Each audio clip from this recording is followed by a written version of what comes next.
It's hot once again today. 101 degrees was the high. Now we had some partly cloudy conditions develop in the afternoon hours, and that's what we still got hanging around here is those partly cloudy skies. A lot of sunshine coming through those though, and still at 101 degrees. Humidity 26%, breezy east wind at 15 miles per hour, not doing anything to help us out there. Now we do have some partly cloudy conditions placed at San Angelo to the south and to the east as well. Some mostly clear conditions down toward I-10 and toward the north toward Winters and Coleman as well. Looking at the broader picture, we do have an upper level area of high pressure over the Lone Star State. 100 degrees in Dallas, 90 in Brownsville, 92 in Lubbock. There is some cooler air to the north and east just north of the stationary front. This stationary front over the next few days is going to slide to the south and actually bring us a chance of precipitation. There's precipitation going on in the big country. That's north of our area though. Precipitation to the west, that's not going to get into our area, but this right here could come tomorrow or come this weekend anyway. Temperatures right now, 101 degrees in San Angelo, 97 in Coleman, 99 degrees in Brady. Now, the heat wave will continue. Milder conditions for tonight with that upper level dome of high pressure over the Lone Star State. You can see that sliding ever so slowly to the south and east. You notice a little bit of a counterclockwise or a clockwise spin in the rotation as well. Milder conditions for tomorrow night. Heat wave will continue into Friday, but once we get during the day on Saturday, you notice that precipitation ever so close to the eastern sections of the viewing area. Now on Saturday, this will slide a little closer to our area and provide us a chance of seeing some isolated shower and or thunderstorm activity. Temperatures for tonight, it's going to be in the mid to upper 70s tonight. Then for tomorrow, we're going to see high temperatures, much like what we saw today. I'm actually going 100 degrees in San Angelo, upper 90s to the south toward I-10.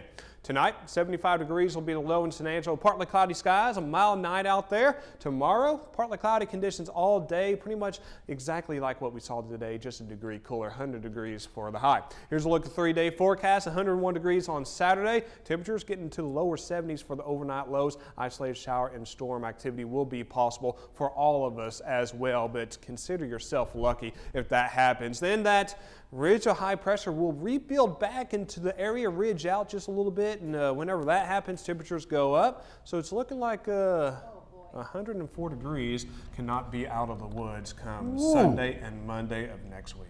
So that's as hot as if we do hit 104, that's as hot as we've been this summer so far. We hit 105 last Saturday. Oh, so good. Yeah. I was worried. Yeah. Okay, all right. All right. We're still in the triple-digit temperatures. We're just not going to get out of it, I guess. Hang on, we'll be right back.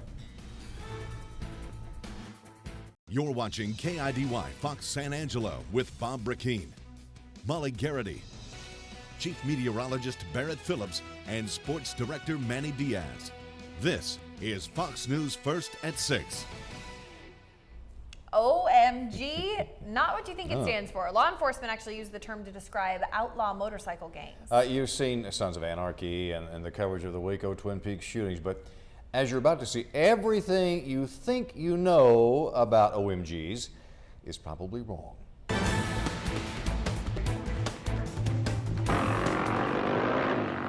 Meet the guys who know their motors and the gals who know their guys.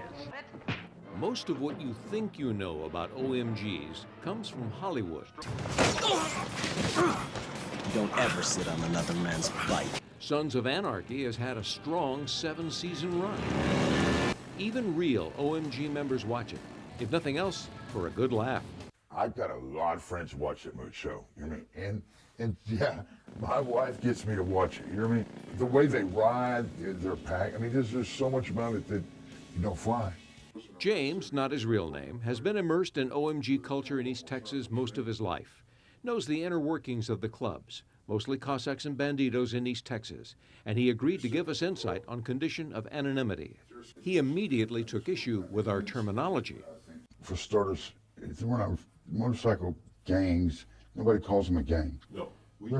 It was a COC meeting, a confederation of clubs, that brought Banditos, Cossacks, and other clubs to Twin Peaks in Waco last May. An event law enforcement knew had an undercurrent of bad blood. Some say a Cossack ran over a Bandito's foot. We don't know what happened for sure then, but we know what happened next. Shots were fired, and the scores of police standing by started firing too. One Bandito was killed, a Bandito supporter killed. 7 Cossacks, including Charles Russell of Tyler, killed. 12 wounded, and 192 people were arrested that day.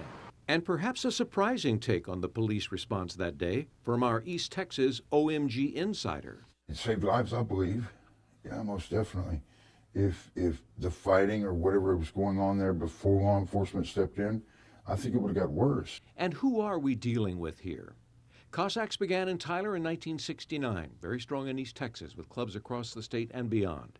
Bandidos began in South Texas, and they're worldwide, like the Hells Angels. We're told territory, respect, dues were issues that boiled over at Twin Peaks.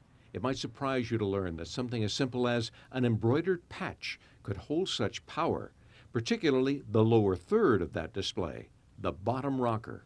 And that bottom rocker is the territory, and that means a lot. People kill over a piece of cloth, which is kind of ridiculous, you know, when we think about it, but it's a big thing to them. Texas is a bandito state. They're the only ones allowed to fly Texas rockers, supposed to. You have some others that they've gained the respect from the banditos and allowed to do that. Cossacks aren't one of them. They didn't ask permission. When you want to fly a three-piece MC patch here in Texas, you ask the big boys, and that's the banditos. Cossacks with the Texas rocker were everywhere at Waco that day. Banditos have a motto that says, "We are the people that our parents warned us about." You break their laws, then you're going to be dealt with, because it's a society within a society. OMGs, complicated, fascinating, with a constant undercurrent of danger. No wonder Hollywood is drawn to the subject over and over again, even if they rarely get it right, according to the OMGs. Less than a week ago, 174 of the 177 bikers held by McLennan County authorities were released on bonds ranging anywhere from $25,000 to $1 million. Interesting. Very interesting. Well, I understand that Jerry World has opened up a new park on the West Coast. Oh, now. they sure have. It was Jerry's day at the mic. Boy. All talking about training camp. Manny, what's going on out there? The question is Jerry ready to call the Cowboys a Super Bowl contender and conference expansion? Angelo State head coach Will Wagner talks that. Sports Events.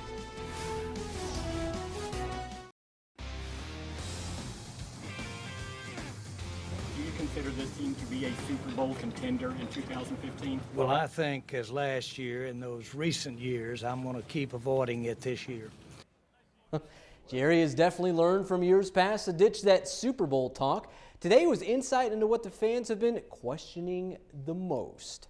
All right, now that the Cowboys are officially in Oxnard for training camp, it was the first time to get to hear from Jerry and the gang about the state of the Cowboys. Close to 10,000 media credentials were issued for the month-long camp, but amidst the talk of Des Bryant's new deal and Deflategate, Jerry addressed the issue of the Cowboys' running back situation. Can Darren McFadden, along with Joseph Randall and Lance Delbar, fill the DeMarco Murray void? To some degree, that's the kind of back, if you add those two together, that we had in Murray.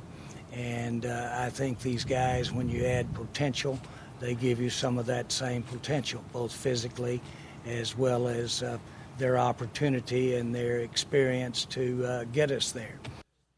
No doubt we put Jerry's name on the Cowboys brand from time to time, but who's really been calling the shots in Big D? That you want to stick around tonight for at 10. All right, we're truly finding out how valuable our cell phones can be. Roger Goodell upheld his ruling because Tom Brady destroyed his in the wake of the whole Deflategate. But as Brady explained today on his Facebook page, along with a number of other things in a 500-word statement, he wasn't aware that his destroyed phone would result in discipline. Can't imagine too many folks, including Pats owner Robert Kraft, being Team Roger Goodell these days.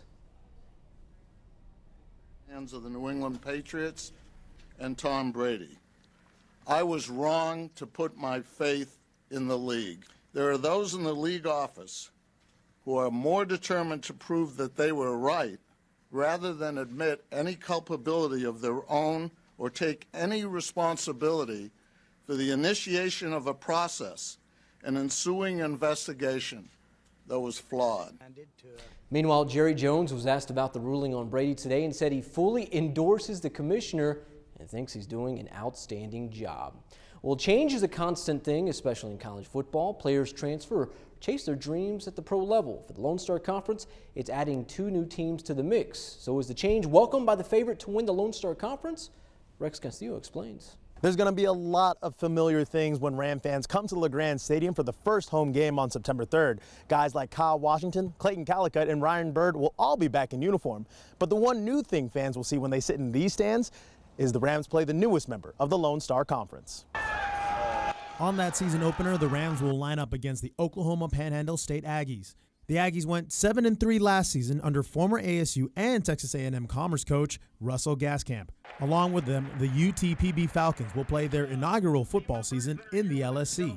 While there are a couple more hurdles in the Rams' way, the coaching staff loves the addition. I'm thrilled to have those guys in our conference, and from a scheduling standpoint, it helps us. You know, we're in this playoff system at the end of the season where we have to play 2 teams twice. So this allows us to have a true conference schedule. For Angelo State, it doesn't matter if they face new or familiar faces. ASU has 1 date circled on their schedule. You know, every game's a big game, and that's the most difficult thing about the Lone Star. Every week you got to give your A game, but the most important game right now for us is September 3rd against Oklahoma Panhandle State. In San Angelo, Rex Castillo, KIDY, Fox News First. Yeah, it looks like we're going to have 2 more in the Lone Star Conference, so should make things interesting when it comes to the postseason in the next few years when they start kind of competing for all that. So good stuff for ASU. And, man, I tell you, Cowboys open camp tomorrow afternoon. No Super Bowl. No Super Bowl. Yes, that will be fun to watch. Sure will. Another look at weather when we come back. Starting off in the mid-70s, tomorrow getting warm, even hot pretty quickly. 100 degrees will be the high. We'll be in the 90s for most of the day, though. 100 degrees once again on Friday. Partly cloudy conditions will hang around as well. Isolated shower and thunderstorms on Saturday due to that disturbance coming closer into the area, but the temperature's getting hotter after that. Keep that AC cranked up. Yep. All right, that'll do it for us tonight. We'll see you back here at 10.